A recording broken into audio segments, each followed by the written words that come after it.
Dun, dun, dun, dun, dun, dun, dun. Okay, I woke up today with the Jurassic Park theme music in my head, and it still does not get enough credit. I mean, that is like right up there with Star Wars, Indiana Jones, anything else from John Williams.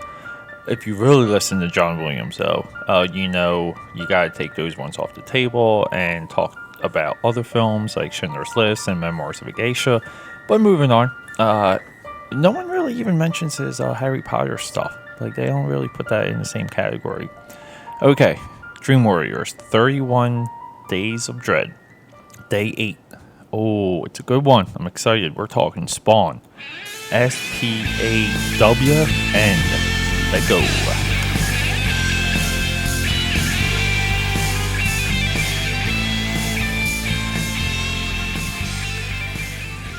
So 1997 rolls around, and Peter is, that's it. I'm done high school, graduating high school. This movie is so impactful, so influential. I couldn't wait to see this in the theater. My buddy John, my friend John, the liberal, lettuce chomping fool that he is, during this time before he went off to the military, this might have been our first movie that we saw together. I'm trying to remember. It was this and or Armageddon. Those are the two theater going experiences that stand out within our friendship. So, Spawn was a huge comic, huge storyline. The storyline later went to just dominate everything, change the industry. No other storyline has had the influence that the Spawn storyline has, or had. Really challenged the status quo. And I don't know, maybe I would love to do just a straight up episode on McFarlane toys.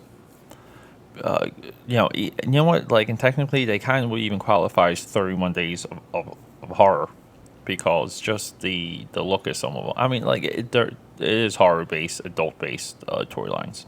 But yeah, so everything on paper about this movie just looked like it was going to be a hit. And at the time, there was a Spawn animated series on HBO, full of nudity, cursing, violence, mood, 12 o'clock show. It was also followed by Ralph Bakshi's Spicy City. Look that up, because that's a good one too. And everyone knows I'm a Bakshi fanboy, to the point that I own multiple production cells from his movies, because I think he's so awesome. But yeah, so yeah, this movie was a disappointment. Which is kind of funny, because it had a $40 million budget and still made $87 million. Like you double the cost. Maybe it was more 60 with promo. Maybe around 50 with advertising. I don't know. It's still pretty good. It's still, there are so many movies. I mean, right now, Blade Runner 2049 just came out. Made $30 million. That cost $150, adjusted or unadjusted inflation. Yeah, Spawn is on paper far more successful than Blade Runner, and people are crying for Blade Runner to keep going. People want another Blade Runner movie. McFarlane just locked up a deal to further this franchise with Blumhouse, and I think they're going to start shooting in February. And they're being bold. I mean, he's asking for actors to work for scale on that. So this movie stars Martin Sheen, Michael Jai White as our Al Simmons Spawn, John Leguizamo, and D.B. Sweeney, who faded away. And D.B. Sweeney's good. So is Michael Jai. Michael Jai, I was so hoping that they gave him Black Panther. I want him to be Black Panther so bad. Like even a legacy Black Panther, like that he was a former Black Panther. I don't He's so freaking cool. Black Dynamite. Just watch that movie. Quick side note. One of the things I'm debating. I'm enjoying this so much. I'm enjoying this because the 31 Days of Dread is creating nothing but stress in my life. But man, like that stress is carving.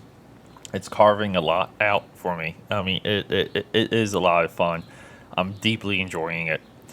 I think there's growth through stress. I think if you're not doing stressful things on the regular, you're just not living life. You're not out for growth. You're not challenging yourself at all.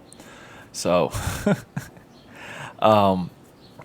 yeah, I mean, go out there, create stressful things. My God, we're already at the 10-minute mark. This is driving me nuts because there's so much I want to talk about with this movie. So, and like that was it. Alan B. Elroy, McElroy wrote this movie. He was a part of X versus Sever. He was McFarlane's inner circle writer at one time. I would like Mark to confirm that. I think I need Mark with every freaking episode, everything I do. Yeah, so the interesting thing about this movie is it definitely qualifies as horror. I mean, this is one of the few horror, like true horror superhero movies. The Crow, like it's hard, not so much with The Crow, but yeah, because The Crow's based on a comic book and he's out for revenge. He's not really doing superhero things. He's just murdering people. Spawn is more of a superhero that just happens to come from hell. So the plot for Spawn is very simple. Assassin Al Simmons loves a woman, is married, she can't have babies. He's the world's greatest killer. He gets killed at the time, if we go within continuity, by his friend Chapel. Chapel was created by Rob Liefeld, came out of the Young Blood book. Rob Liefeld is also the co-creator of Deadpool. He gets killed by his best friend Chapel, gets sent to hell, makes a deal to come back to lead Hell's army, but to see his wife. He comes back 10 years later, burnt as a superhero, or in this necroplasma suit, which is the Spawn costume and cape and chains. And he now is stuck on Earth with depleting energy, which they kind of backed off of, because that's a very hard storytelling trope. Yeah, and he's just tortured. He's a tortured soul that got tricked by the devil, and the devil's kind of playing a game where he needs Al Simmons in the Spawn gear, in the Spawn creature, because he has a living costume. The devil's trying to push him into leading Hell's army and to fully turning. But what happens is in death, within afterlife, Al Simmons grows a conscious, and he changes, and this like definitely created the real conflict within the story. I don't think any of the Spawn's still being published today, 200 plus issues. It might be approaching 250, which is phenomenal. But yeah, kind of sad. That angle has not really been explored. So what happened later, like in this movie, is Martin Sheen makes a deal with the devil himself, and and the devil wants this chemical completed that can destroy humanity. Like, and you see a map of it in the movie, and if 5 or 6 of them go off, it covers the entire globe, which is extraordinary, which is phenomenal.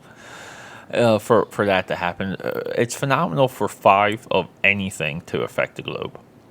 Maybe it's 7. Still, 7 of anything to affect the globe is amazing. If you ever flew, just like here in PA, if you ever just fly over PA and you see how much green that you fly over and how long it takes, and you're just in PA, yeah, it's very, very hard for 7 of something to affect the globe. So what happens is the clown, played by John Leguizamo, in full gear, by the way, like full costume. Uh, Phenomenal, awesome performance. But what's Leguizamo not good in? He's one of the all-time character actors ever. Okay, so they implant this heart device inside Martin Sheen, and if he dies, the chemicals get released. So that's our resolution conflict. Okay, so what happens at that point is we it's kind of meaningless. The John Leguizamo character, because it looks so good in the comics drawn, he's a clown from hell, and I'm just trying to figure out how to say this. He transforms into another creature called the Violator. So one time the Violator was just a Violator, ripped out people's hearts. That was the gimmick. And this is when Image Comics was on fire. You had Shadowhawk breaking people's backs, and you had Violator ripping out hearts. So that's the big moment in the movie is the transformation scene of John Leguizamo's clown into the Violator and the fight. So yeah, they go at it. A lot of your still shots, promos are from that movie. I think within that scene, Todd McFarlane, the creator, has a appearance as Todd the Bum. And trivia is that he later created an action figure of Todd the Bum for the Spawn Collectors Club. So, which comes with a card with his signature. Fake. It's a faux signature, but it has like a pretty cool monster design. And that was a part of the McFarlane Toy Club. So really, I mean, people go into this movie. They always bring up how the movie lost money. They ran out of money. It was all first timers. Everyone on like YouTube just seems to repeat those talking points. I think they're pathetic talking points. The real conversation with this movie is its legacy. It really hasn't died down. It's still there, and it's important. It's important because this is. I mean, next to maybe Doctor Strange and Doctor. I just watched that yesterday again. Really enjoyed it yesterday. Like, I think just enough time went by between me really watching that movie. And, oh my God, Doctor Strange is fire. So freaking good. Yeah, I mean, there's very few. There's False that came out. That's more horror, but less superhero. It's a superhero-looking dude. A little bit like a Crow situation. It's really, it's tough finding true superhero horror live action. And from the direction of what McFarlane's speaking with the new movie, we will get even less superhero. And man, like I just think that that's a hole that needs to be filled. But Spawn fires the imagination for whatever reason. It fires the imagination. It fires up interpretation and ideas, and it just conjures these thoughts of like what is and what could be, and few intellectual properties do that. Very few. I mean, it's kind of like the Mickey Mouse effect. What Mickey Mouse created, kind of like led right into Spawn. Just the way how people pick up the product and consume it, the way that they read the product. And Spawn was kind of counterculture. Very violent comic book, violent toy line. Very teenager, and I don't know, right thing at the right time. So I'm going to get into two things before we wrap this up here. Is number one, the Spawn soundtrack. Whoa, dude, I just started listening to this again a couple weeks ago. I was at a bar meeting up with this one girl, and her friend asked me what music I was listening to at the time. And I go in about the Spawn soundtrack, okay? Shots in, double fisting, meeting new people, two beautiful girls. And I'm doing this. I'm going into Spawn.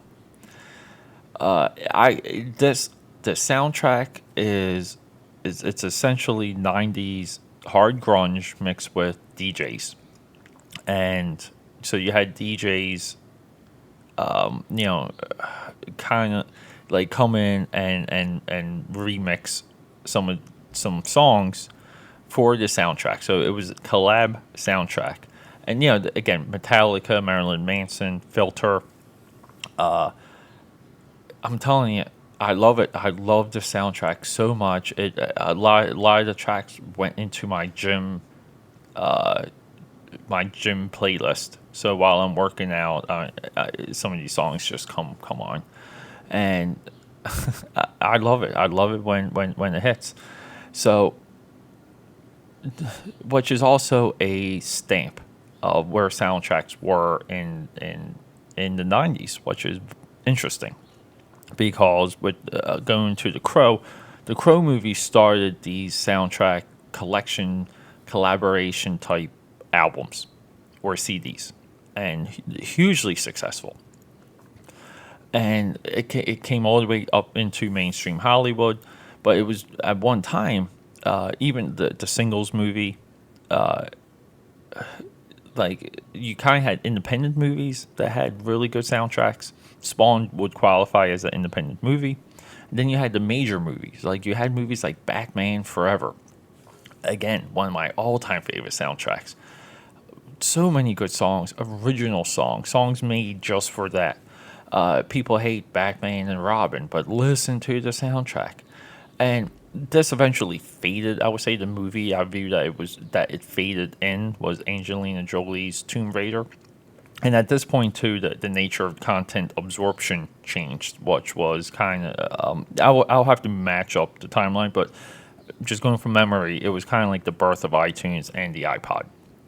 So yeah, so did iTunes and Apple and iPod kill the movie soundtrack? I would say yeah, it definitely did. Okay, point two. Mark A.Z. Dippy, who is featured in the movie. His name's in the movie. Yeah. So who is this guy? This guy and one of his friends worked for this company called Industrial Light and Magic, and they were special effects whiz kids. They were kind of maybe the Zuckerberg of their day in special effects. Early days of CGI, computer generated animation, compositing. CGI really became prominent in the compositing phase of production, more so than the animation you see on screen. Maybe we'll get into that later. But yeah, so him and a friend of his, they broke into the guy that was in charge of Industrial Light and Magic, a guy by the name of George Lucas, and they busted in there, and they either had whiskey or bourbon, or they took some of his whiskey and bourbon, and started drinking it, and I think they were drunk, and they were kind of mocking the old man, kind of like RoboCop scene. Just making fun of them. I think they were just being young and stupid. And the funny thing is, though, well, this office is running 24/7 surveillance. So it was all caught. It was all caught on audio. I think audio tape. And they were fired, and they were actually banned. They were outlawed from the ranch. The ranch being Skywalker Ranch. And on the heels of them being exiled, they made this movie. It's one of the best backstories for a movie ever. I'm just going from memory, but I believe all of this is on the movie commentary, and I really would like to do a commentary on the commentary of Spawn. Maybe we'll save that for the YouTube stuff. But yeah, so one of the production companies behind Spawn is banned from the ranch. That's where the name comes from. And you know what? Right here, I just looked it up real quick. I'm not sure what Mark Dippy is even up to. nowadays? I really don't know. He co-founded the animation picture company. I'm not even familiar with this. Founded in late 2006.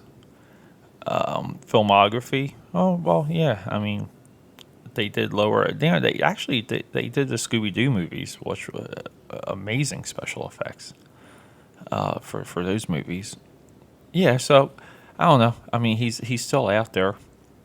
Like would things be different? Would we know more of him if Spawn really broke the ice and did what Crow and Dark City and Blade were intended to do?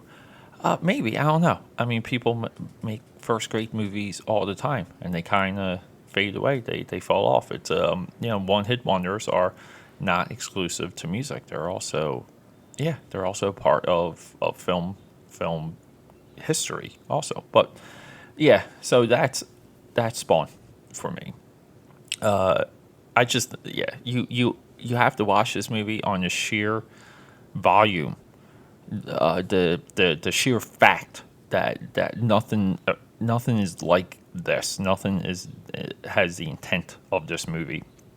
Nothing has hell and it'd be almost like anti-Christian, but Christian, like Christianity symbolism in the movie. I mean, the scale is weighed so equally. A few movies, a few properties, franchises attempt to do as much in little portions as even like the Spawn mythos and the lore, especially what got boiled into and selected for the Spawn movie. Few have tried that. It's a hard ball to hit, but I think what they did was phenomenal. For being something super hot at the time, cranking out kind of a potential payday, but at the same time having to make something of quality because that's what you have to do. You also have to make quality. These filmmakers understand that. That's why I hate the term like it's a money grab. No, I hate the term money grab. Do not use that around me. But yeah, it's a unique attempt. It's an interesting take. It's a brilliant miss. It's a brilliant failure. And look, all this attention is on Blade Runner. You can put these two neck and neck. Just when it comes to like intent, period. Blade Runner tried to do something that really made no sense and had the best special effects people ever work on that movie. And if it wasn't for that, Blade Runner would just go away because what's on paper for Blade Runner, it doesn't add up. It doesn't make sense. It's very weak, slow, non-action story. So it's really what you're looking at, and it's really the score of the movie that carries it. Spawn, in my opinion, is just right there. But Spawn has these low hanging fruit platitude arguments that people just make around it, and it gets excused. But it's still there. It's still surviving, and I think it's going to win the test of time. I think it's going to resonate even more if this new movie gets made. So check out Spawn, the only superhero horror movie ever. Check it out. Report back.